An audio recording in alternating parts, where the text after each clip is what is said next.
The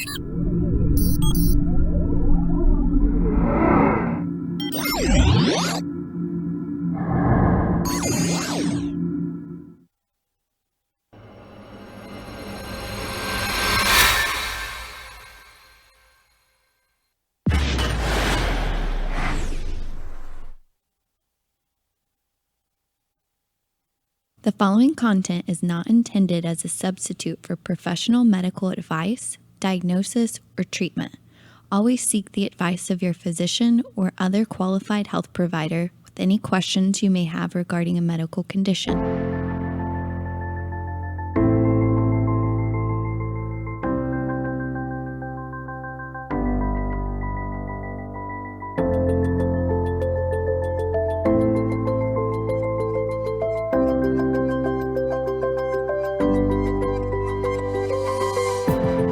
You're listening to the Everyday Therapy Podcast. I'm JC Rader. And I'm Julianne Schroeder. And we're therapists bringing you honest conversations around emotional wellness and self-development. Inspired by our personal experiences in therapy and because of our clients, we realize therapy has so much to offer both on and off the couch. Listen for tips and tools to navigate all the challenges that life throws your way. To give us feedback on topics and guests, or for more information on our community events, counseling, or online services, contact us at everydaytherapypodcast.com.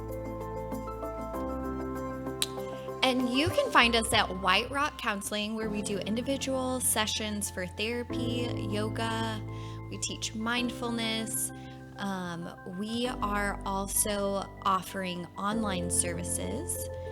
So yeah, find us at whiterockcounseling.com, and we would love to help you if, we can't be your therapist, help you find somebody who would be a good fit for you. So, but let's jump into our topic for today. Yes, and perhaps it's going to have a controversial title here.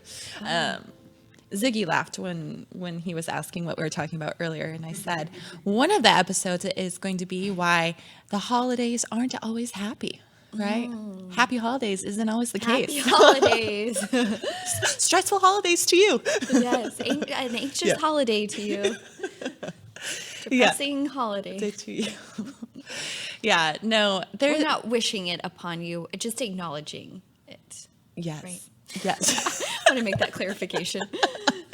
Yeah, no, but I do think it's so important that we have a realistic expectation and understanding of, yes, the really joyful moments and reasons that holidays are wonderful for connection, for celebration.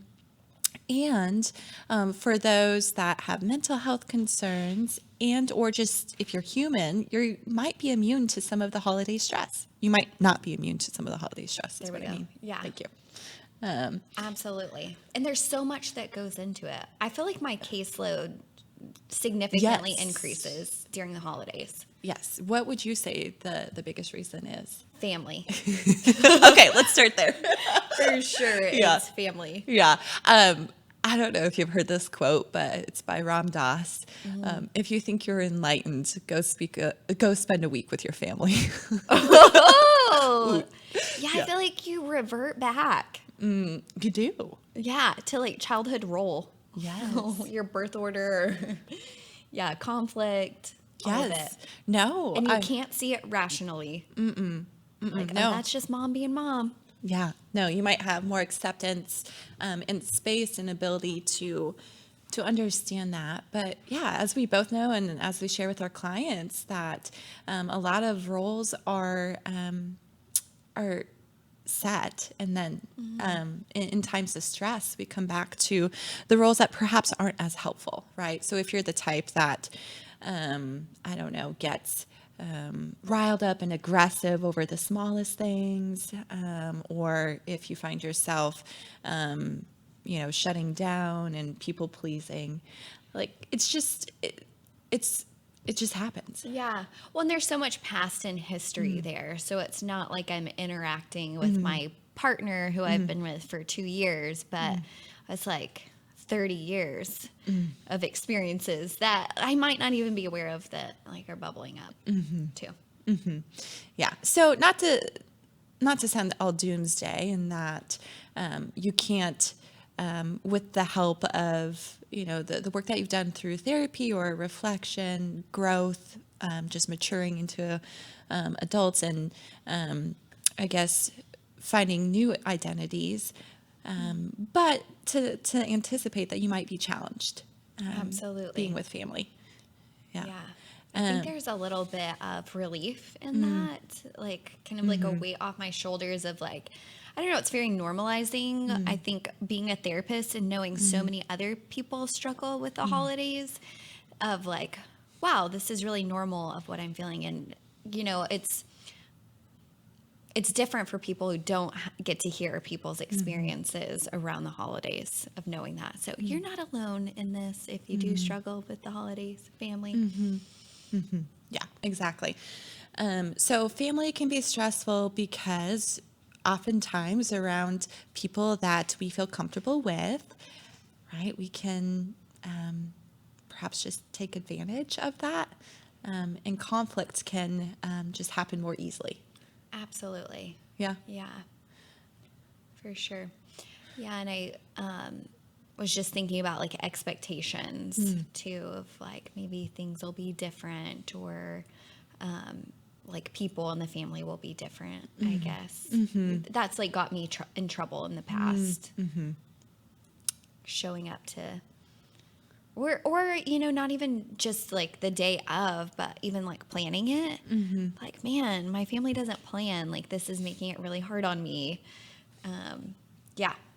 So, Yeah, and thinking of other reasons why family may be stressful is perhaps there has been it's been more of a strained relationship, and right, and the holidays are all about promoting family.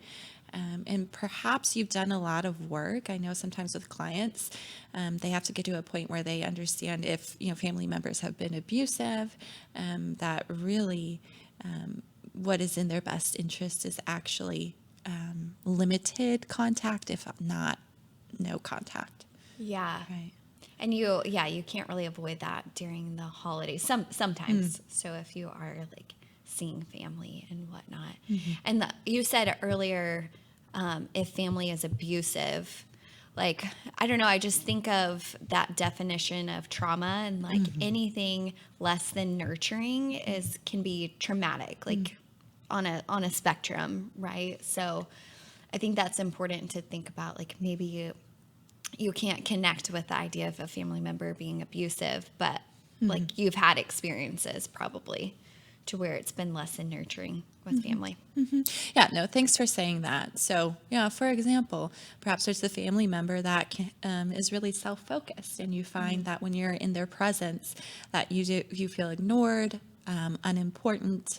Unfortunately, I've heard through some stories of clients where they'll be around Friends. and friends, family members that are like, "What do you do again for work?" And it's been something that they've shared 10 times and is a big part of their life, and that just really triggers the feeling of unworthiness or being unimportant.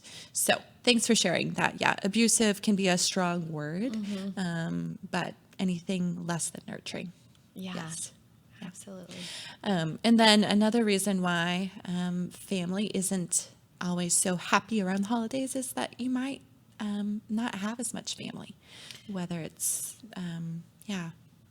loss or a disconnect in the relationships. Yeah. Absolutely. Yeah, I've really noticed that because, like, over a 5-year period, I lost like most of my family on my dad's side. There's literally just me and my brother. And then on my mom's side, just my mom and my grandma versus, like, I don't know, dad, grandparents, uncles have passed away, aunts. So, yeah, it's like totally changed over the past 5 years for me. Yeah. Yeah. And sometimes that's life. And Yeah, it is like a part of like getting older and yeah, and I can definitely see, like I've heard with clients and even, with myself of like being estranged from a family member of like it really brings up like, even if you're not meeting with them, like kind of this reminder of like loss of them. And it's a little, I don't know, it's different in that they're still there. So it's like different than if they have died. It's just strange. It's a strange experience, but hard Yes. nonetheless. Yes, absolutely. Okay, so let's talk about maybe ways to manage family for all those reasons that we said that are challenging. Yeah. So obviously the first that comes to mind for me is knowing your triggers around your family and your role and what's helpful and not helpful. So taking time, even before you are in your family's presence, because it's hard when we're emotionally activated, to remain aware and more objective. Yeah. So do your work to reflect and ask yourself, okay, is it, when Aunt Bob, Uncle Bob, or Aunt Bob. You never know. You never know. You never know. Sorry. All right. Yes. Humor is a coping skill, by the way. Really good for when you make mistakes. So I might suggest trying that out. Okay, so Aunt or Uncle Bob, if their political views are politics, yes, religion. yes. Well, because it can be deeply personal, right? Yeah. Say if you're struggling, your family isn't accepting of your sexuality Yeah. or of the way that you view. Other hot topics Yeah. or parts of your identity. I remember because I was a vegetarian for 5 years, that was so hard for me. Really? Because my family is so Southern and just all the meat and would be made fun of and just did not see. And it felt like a personal dig. So I can't even imagine, if, sexuality was an issue or definitely politics was an issue. But yeah. Yeah. So if you know that a certain family member holds a certain view, here are your options. You can disengage once they bring that up. You can say, hey, I would like to change the subject. You can, do that directly or subtly.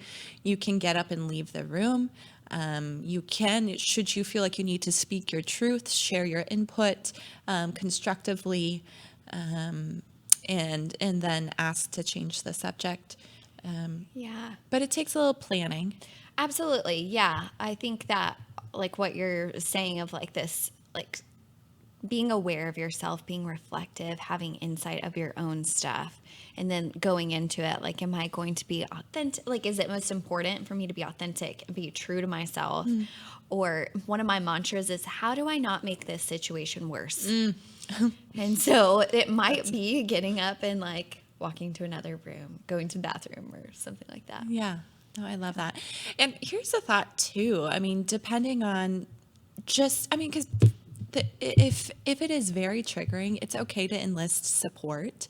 So if there is, say, a family member who doesn't listen, isn't respectful, and will continue to talk about something that does really bring up a lot of hurt for you, you might see if you can also ask for a different family member to be on your team, so to say. And maybe you try to set some ground rules of, have whoever's hosting it say, all right, we're going to refrain from talking about this, and this, and be your advocate in that way. Yeah, for sure.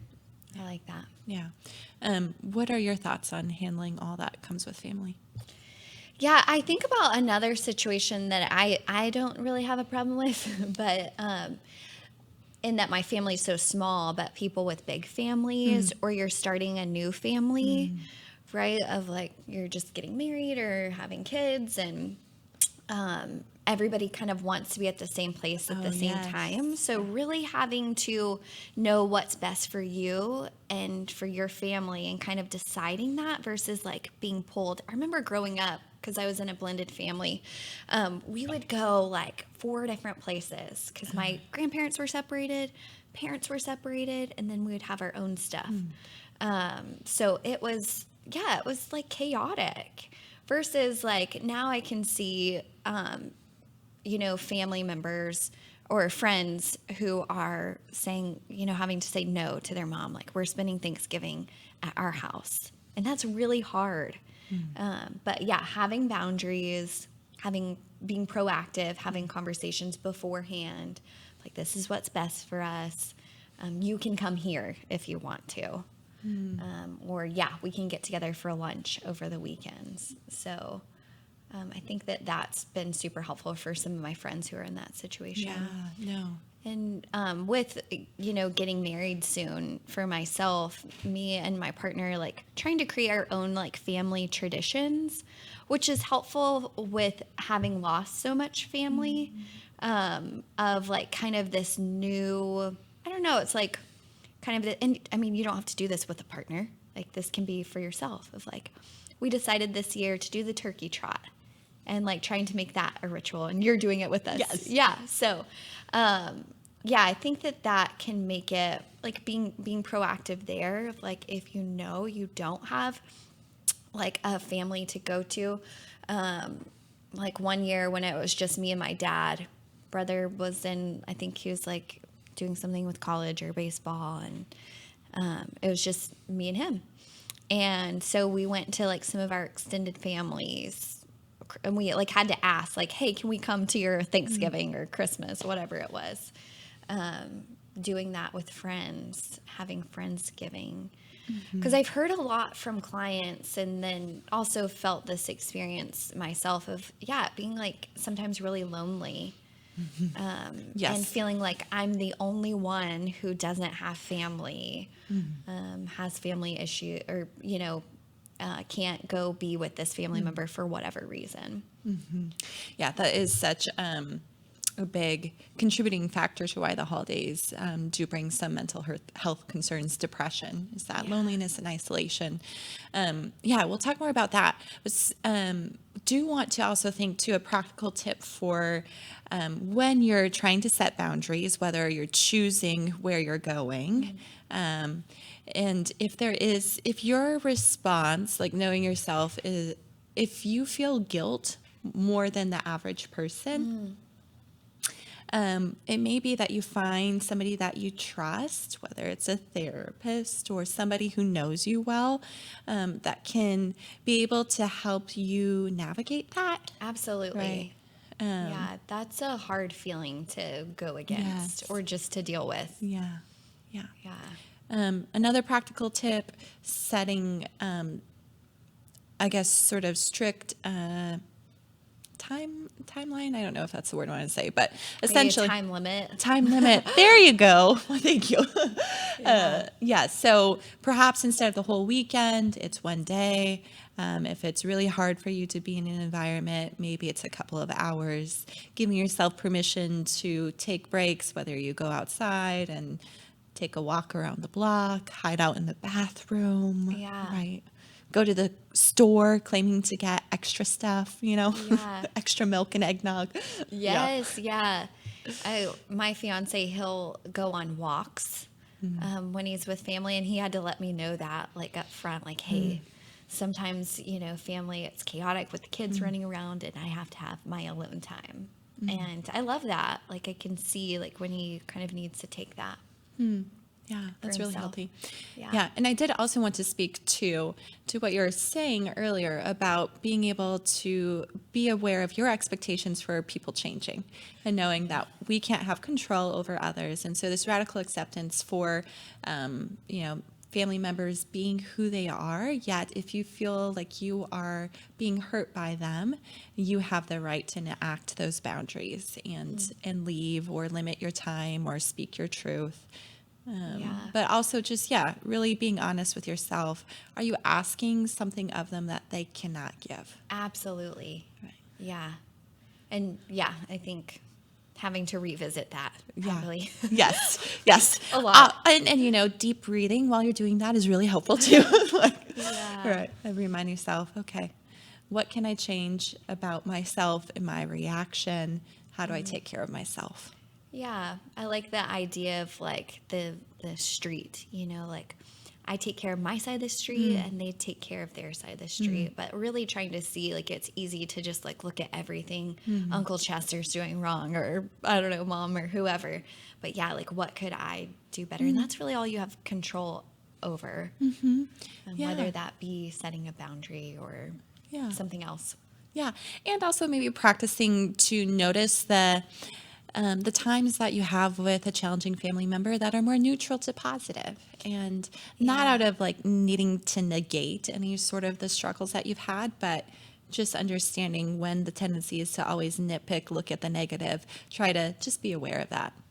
Yeah, I was definitely thinking about that of like knowing the benefit of like a gratitude Mm, practice, but being able to like enact that mm, when you are in family situations mm, to be able to see it clearly, mhm. because it's not Oh no. clear if you are only looking at all the negative of the situation, but Mm, there's definitely like a balance of like mm, there's some things there that you can maybe be grateful for. mhm, I know, like, based on personal experience, like, my holidays were always like chaotic, and we had a family business that was very revolved around Christmas, mhm, jewelry. So it was like our big time of year.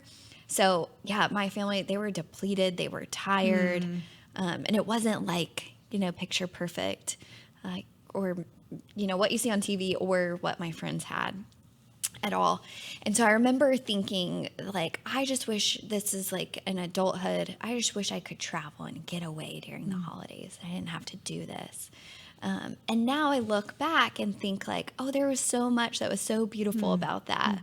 mhm, And so I wish a little regret of like wishing I could have mm. seen that then. Yeah. So, No, it's hard. I think it's truly such a practice to validate, acknowledge pain and struggle while also finding the good. yeah, Yeah, being able like to both hold exists. Yeah. space for both. Hmm. Absolutely. Yeah. Um, It's hard for our brains to register that. yeah, absolutely. Um, and two, when we just record an episode on routines and ritual, right? Sometimes when you're out of your routine, you're more susceptible to being a little bit more emotional. And There's absolutely, with family, you're not going to always be able to keep your routine. But another sort of suggestion would be try to find one or two things that you can do, right? That does, bring that consistency from your home to theirs. Yeah. Yeah. If you're staying an extended amount of time, Right. yeah, For sure. yeah, I like that. yeah. Um, any other thoughts on family struggles? I think that we hit most of them. Yeah, yeah, for Yeah. sure. Yeah, I want to circle back to what you were saying, that there can be such a feeling of isolation and loneliness during the holidays, Mm. even though there are a lot of events that are, and parties that bring people together. Mm-hmm. Um, and so one could be just that, like being truthful with yourself, that maybe the relationships that you have aren't really the type of meaningful relationships. And that can bring about, loneliness. What's that quote that they say, that something about you can be lonely, but to feel lonely in the company of others is something, I don't know. I Do you don't know know. that? I don't. Okay. Well, something with that same Yeah. sentiment, so to Yes. say. So Yeah. I feel like it's even harder to feel like you're lonely with others. Like it's hard to explain yeah. or express or to like even notice, maybe have awareness of Mm, yourself, but it can happen. hmm. Right. Yeah. And I know you were talking about a life audit. I don't know if this is in any way, shape, or form part of this, but holidays can also be a reflective time. So maybe it is a time where, if you're feeling more lonely and isolated, you ask yourself, okay, in my relationships, are they balanced? Do I feel like I can be myself? Can I count on them? And just really kind of look at the quality of those relationships. If there are those that drain you, that you feel are not bringing benefit, how might you create more space or eventually let go of those? Yeah. Absolutely. And I know, I think part of, being lonely, like it's kind of that idea of like, do I need to accept this or change it? Mm, So being aware of that. I think part of being lonely during the holidays for me is kind of normal. And mhm, I like just kind of always feel like I can be with, the family I have left and be with maybe friends or other family members, but I can still really miss this like sense of like home that maybe isn't the same as it is now, or members that I've lost or are estranged from, whatnot. So, yeah. Does that make sense? Yeah, like accepting and validating your loneliness. Yeah. Yeah. And that it's kind of normal during the Yeah. holidays to kind of feel nostalgic.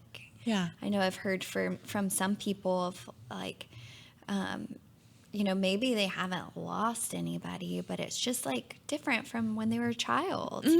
Oh yeah, I felt that. And, yeah. I told you, going back to Wyoming, that I don't feel like I belong there anymore. That if it wasn't really for my parents, Yeah. I wouldn't go back there. And it was just, yeah, like I had to allow that to be okay.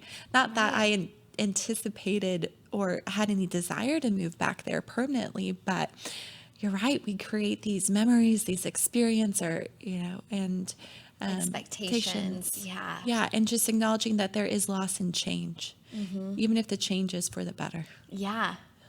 Yeah. Yeah. Oh, that's good. Yeah. That's good. It's so You're so- normalizing yeah. too. Yeah. Yeah. Yeah. It's just like part of it. For sure. Yeah. And I don't know, JC, if you want to share your thoughts on loss that is a result of, grief and losing family members. I know that holidays can be hard at that time. Yeah. Yeah. So I guess let's see thoughts on that. It's a time of like remembering family that I've lost, like especially since it's like my dad and it's really close to my grandparents as well.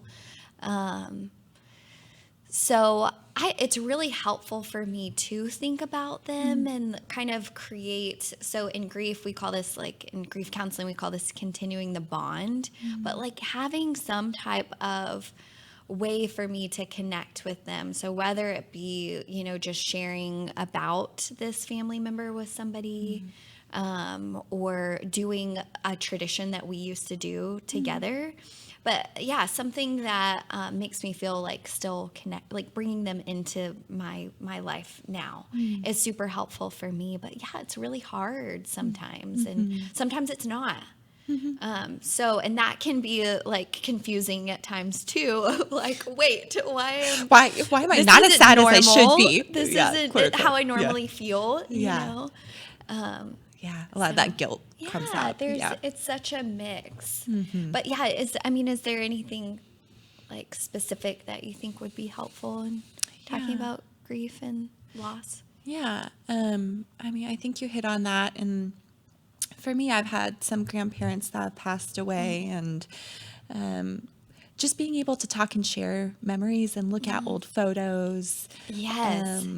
Yeah. And just like create space for that where it doesn't have to dominate, but you honor, you remember, you allow the tears, you allow the jokes, you allow the happiness to be there. Yeah. To me, it's an allowance. Yeah. Yeah. Yeah. And even for you, Julianne, like kind of what I've noticed is like typically for Thanksgiving, so your family lives in Wyoming, so you'll go there for Christmas, but for Thanksgiving, you're here, like ultimately, like not, you have your sister here, but kind of by yourself. What is that like for you, and how do you deal with that? Yeah. It's become the norm. Yeah. Yeah. And I'm thinking too, so when I was in grad school down in South Texas, and the first Thanksgiving that I had there felt very different because I was in a new place. It was completely different environment, weather-wise too. I remember sitting out at the pool with the palm trees, which is weird. When in Wyoming it was the depth of winter, I was always wanting to go Negative there, 30. right? But then I was there and I was like, this is just so strange. And I ordered pizza. And I was like, okay, I guess this is it. And once again, it was just the allowance for it to be a different experience. I called my parents, and that's something that we always do. I had friends around, but I just had to give myself permission. Okay, this is different. Just get used to it. Sister and I have tried to maintain a not really a tradition other than just spending time together. Yeah. But that's helpful too. For sure. Like finding someone to spend time with. Yeah. Yeah. Yeah. And then going back to that loneliness, and if, you're lacking connection, just some practical tips to meet up. There are a lot of volunteer organizations around the holidays, and we all know that, or I guess you and I know, that a sense of altruism and giving to others is also helpful for mental health. Yeah. So yeah, show up if you have social anxiety. I think a meetup where there's an activity where you're focused on doing that and natural conversation can come is really is doable. Yeah, Yeah. absolutely. Yeah, I forgot one thing that I do that I feel like is helpful for my grief is and it's so interesting that I forgot about this. But yeah, so our neighbor does a toy drive every year, like right after Thanksgiving, and so the Christmas Day night evening, he dresses up like Santa Claus, and we take all those toys to a homeless shelter, and you give them out to kids, and it's just so fun to get to like engage, and I get to do something else during the day, but. Yeah, it gives you a little purpose and meaning, and you feel Perspective. connected. Yes. Yeah, perspective. Yeah. Absolutely. Yeah. Absolutely. Yeah. And speaking of giving, giving is helpful, right? And we can think about how do we give of our time, of our finances, and be discretionary about that. But leads us to another sort of stressor around the holidays, which is financial stress. Right? Buying gifts, traveling, going to all the parties, buying whatever you think you need to wear to go there, etc. Sparkles, I feel Yeah. like. Yes, lots of sparkle dresses if you're a female. Anyways, so yeah, that's a major stressor. We know that. We know that in relationships, finances are often what causes the most conflict. Going into the New Year's, a lot of resolutions are about getting out of debt. But it's just ironic how leading up to that, there's all this pressure and consumerism with the holidays. Yeah. Yeah. And it's so hard to fight against that Yeah. if you're trying to like keep up Yeah. with it all. Yeah. So, ways that may be more helpful in not getting yourself into a pickle before the holidays or during the holidays or after. Sit down. And once again, we just talked about in the previous episode of writing things down as a way of keeping yourself accountable. But really write down a budget. Yeah. Or if you're more tech savvy, using apps, I use Mint. Do you use any? No. No. Okay. And you can set alerts to when you're going Good over. old Excel. Yeah. Yeah. No, I have a roommate who's an accountant. She really finds it helpful to do Excel, and she does receipts the old-fashioned way. Yeah. So, I've been working a lot with clients recently about finances and budget and everything, interestingly enough. And what I have found is people are so scared to create a budget and look at their finances. yeah, there's so much shame. Yeah. I have been there for Then sure. once they do it, there's so much freedom. And empowerment. Yeah, that they Yes. feel in doing that. So it's so interesting, like fighting that so much. And I feel like I can relate to that during the holiday season of like, I wait till last minute to buy gifts and I spend a bunch of money. And I'm like, if I would have been proactive and had a budget and like planned this out, that would have been like really freeing and way less stressful. Yes. But I just avoid it. Yeah. And so, how do you deal with that? You practice some compassion, some normalization that, and particularly here in America, even though we're so, it's so interesting how there's so much debt despite so much resource, right? But it is because a lot of people spend beyond their means and, trying to keep up with image. But know that that's a struggle for a lot of people. So Yeah. remind yourself that, hey, I'm not the only one in this. And then say, okay, I'm going to purposely just look into what I can do now. I can beat myself up about the past and avoid, or I can look with compassion, understanding where I need to take responsibility and what I can do now, and just be more Yeah. productive in that. Yeah, I think also for me during this time of year of like really connecting with my values, which like for me it's like minimalism, sustainability, quality. And so like with buying gifts, like aligning with that. So I don't need to, kind of growing up, the culture in my family was like more is better. But now like I try to purchase something of good quality, and maybe it's one thing for somebody. So that might not fit for you, but align with your values Yeah. and decide like a purchase based on that. Yes, yes. No. Yeah. So our family, as of late, has decided that we don't want to do gifts. That our gifts, I mean, it is unfortunately to get to middle nowhere, Wyoming, Yeah. from here is a So little bit of expensive. expense. Yeah. Anyways, but we value our time together, and so that is what is most important. And so it may be thinking about too of if you want to give gifts, thinking about can you give thoughtful gifts that aren't beyond your means. You know, I know my parents have often said, just write me a nice card, right? Yeah.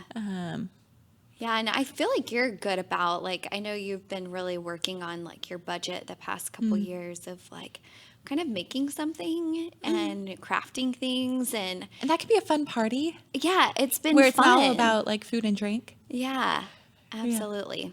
Yeah. So, Yeah, and then, here's a thought too. I love this idea that if you typically give a gift to somebody, and if you have the time and the energy, what if instead of doing a gift, you pair together to do a service project? yeah. It should that be within their values as well. Right. But yeah, I Yeah, love the there's lots of values-based. different ways, I feel like, to and being proactive about that, like creating tradition around it. Yeah. So, like even some of the game ideas that people do of like a white elephant gift exchange, Yes. like, you Or know, reusing. yeah, or just a gift exchange in general versus like picking numbers or something to decide like I'm going to buy this one person in the family a gift versus like everybody. If you can all get on the same page with that. So, yeah, you can be creative Yeah. with this. Yeah, and on that emotional, deep level of asking yourself, why do I feel compelled to buy this? Is it for others' approval? Is it for image? Is it because what everybody else is doing? Comparing yourself. Self. And do you necessarily need to do that? Can you Yeah. still show your care and partake in, the festivities without? So, Yeah. yeah. Okay, so financial stress, budget. Ask yourself It's if there's another normal. way. It's Yeah. normal, but then yeah, make the decisions that are going to serve you, Yeah. and yeah, be honest. Okay. Another challenge during the holiday season is because of seasonal affect disorder. Yes. Oh my gosh. I feel like every year, and this, I say this like mental health is on a spectrum, but yeah, your mood changes and shifts when the weather changes. When the days shorten, if you're living in a darker. colder environment and you're not getting out as much. Yeah, and just knowing too, we have an episode on HSPs, highly sensitive people that are more predisposed to be even more reactive to their environmental changes. And then also if you struggle with depression or anxiety, know that You're more that's susceptible. Yeah. So ways that you deal with it. So they have these cool lights that you can order off at Amazon, affordable, like light therapy. Yeah. Right. Vitamin D supplements. Especially for women, you need to like really just be aware that you're oftentimes deficient in that. Vitamin D being what comes from sunlight. Anyways, making sure to incorporate probiotics into your nutrition. Okay. Healthy movement, having others Yeah. be accountable. Absolutely. Yeah. Yeah. And just ramping up everything that you do to deal with like Self-care. depression. Yeah. Hashtag self-care right now. Yeah. That's what a whole episode could be for. Holiday stress, just self-care. Yeah. Yes. Yeah. Anything to add to that? I think that's, you hit the nail on the head with that. Okay. And then one more topic here about why holiday stress can happen. Religious and spirituality concerns, whether it's been in the past or like going on presently. Yeah. Absolutely. Yeah, there can be, because I mean, especially in America, it's like centered around, Christianity. And if that's something that like you don't believe in, or you're struggling with your beliefs around that can be difficult. Yeah. And if you are of another religion, like, In the minority. yeah, Yeah. just feeling different. Yeah, not feeling included, right? If you're questioning, but perhaps there isn't space to question in whatever sort of organization or grouping that you're in. Yeah. Um, so I think one, to acknowledge that you have the right to explore, whether it's talking through somebody, if you are in a church, talking somebody outside of that, talking with a therapist, talking with a trusted individual that can just give you permission. Because when religion, oftentimes part of religion and spiritual abuse is when there's such a domineering sort of way of operating, and that mentality is what, like, there's no space to question, can be really damaging. Absolutely. Yeah. Yeah, and I think if you are a part of a different culture, religion, like, you can choose to not celebrate Christmas, or you can choose to celebrate it and it not be of the same meaning as Christianity as well. Exactly. Yeah. Yeah. Or if you're struggling with your faith also. Yeah. Yeah.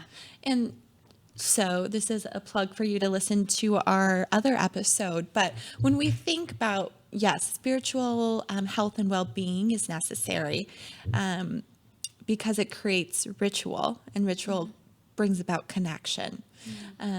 You may just get creative in thinking about how you can do that for yourself. It doesn't have to be so rigid and tied to what you're used to or what people tell you, but that permission for you to have that creation on your own. Absolutely. Yeah. Yeah. JC, as I'm scrolling here, any other holiday stressors that you hear from clients or for yourself? I think we hit most of them of issues. Oh, I you can't thought believe of I one? forgot this. Yeah. I mean, the majority of the clients that I have been seeing. Okay, let's talk about how food and drink is, Oh. and parties are everywhere. Yes. Okay. Oh, I didn't even think about that. Yes. Yeah. Oh my gosh. For those that struggle with disordered eating disorders, and or just in recovery from Alcoholism, yeah. alcoholism, substance use, because those are all a way to connect people, and holidays are all about connection. You are going to be tested. Absolutely. For sure. Even if you don't have disordered eating. Right. Yeah. It's Just a because struggle. because the change in seasons, Yeah. and like I said, just you're out of your routine Yeah. in the holiday season. Yeah. So what do we do, Well, Julianne? yeah. Oh my gosh. Like, we could probably do a whole episode on this. If you're somebody that struggles with, eating disorder, alcoholism, substance use, I think you are just going to need to operate differently than the norm. So know that there are going to be different things that you require than the general population. So I don't know if we can really go into depth, but just, if you've been in therapy or, attended groups, continue to do the things. And oftentimes that's boundaries, saying no, enlisting support, and really ramping up your coping skills around emotions, because Yeah. that's really what it's about. Yeah, absolutely. Being proactive, like coping ahead. Yes. Oh, Yeah. beautiful. I like that. Yeah. As for the general population, though, I think it's important to know that we can enjoy. I think there's still a lot of diet culture that impacts everybody. Yeah. And it's, swings to extremes of either that restriction or overindulgence, right? And then everybody waits till New Year's to set the routine. Right. But seeing if you can, plan ahead of, okay, maybe I'm going to get my variety of food throughout the day, including, fruits and vegetables, proteins and carbs, fats. Keep that consistent, and then allow myself to try to find those, and also the fun foods and the enjoyable drinks. Yeah. So you're not like going to extremes. Oh, I can't wait. Yes. Yeah. What are you excited for? Oh gosh, I think just all the things, cinnamon, apple cider, eggnog is kind of good. It depends on where you get it from. Yeah. It's the Christmas cookies for me. Oh yes, Monica Yeah. Gerber, one of my friends, makes the best Christmas cookies. She. But I think one of the most helpful things for me in like learning about healthy eating perspective is like it's normal to feel hungry and it's normal to feel full. Yes. Right? Because I sometimes feel like, oh, I shouldn't feel full. I ate too much. But that's normal. It's okay. So especially during this time of year. And it's normal like to feel a little hungry sometimes. Yeah. So Yeah. having that balance there. Yes. So food can be fuel. Food can also be fun. Yeah. Oh, I like that. Yeah. It's a cute little So slogan. yes, We need a you know I bumper love those sticker. slogans. Yeah, same. Yeah, and knowing too, like you can still go to the parties, and you don't have to avoid. Right, keep yourself busy, keep yourself in conversation. Right, if you know that's like you have a tendency to go to either extremes, but don't avoid the party. Yeah. Unless it's a party you really don't want to go to because you don't like the people. Yeah, then set the boundary and then, say yes, no. Yeah. Yeah. Then say no without any guilt. But I think, yeah, if you are having to avoid a function because of an issue around eating or social anxiety or substance abuse, that is definitely an indicator to seek out extra help Right. with a counselor because, yeah, it's hindering like your function of enjoying life. Yeah. And I will just say, I think there's one acronym that's helpful for anybody, whether they're in recovery or just a normal human being, but HALT. So being aware of if you're hungry, angry, lonely, or tired, that you're not going to make Yes. the best choices for you. So taking care of that before you get to the party and after. Yeah. Or even with family. Yeah, You know, during- going yeah. into family Yes. situations. Yeah. Yes. All right. I mean, are we feeling like it's a little bit of a realistic sort of viewpoint to the holidays? Yeah, I think so. I think that it's just hard. So I think we Yeah. could speak on this forever. Yeah. I wish we could do like a call-in for this. Yeah. Have Here's people, people's like Yeah, real challenges. stories and everything. But Yeah. Yeah. So we hope that some of this is helpful for you to take into consideration. And then, too, going into the holidays and New Year, there's always an opportunity to change. yeah, and give us feedback, you know, Yeah. if you have questions or thoughts that we'd love to address them like Yeah. later on. So, yeah. All right. Well, happy holidays. Yeah. Happy holidays are not so happy. They are there. Yeah. All right. On that note. Yes. Take care. Thank you so much for listening to the Everyday Therapy Podcast. Don't forget to rate and review us on iTunes and share with your friends. It really helps us reach more people. We might only record once a week, but we're with you every day.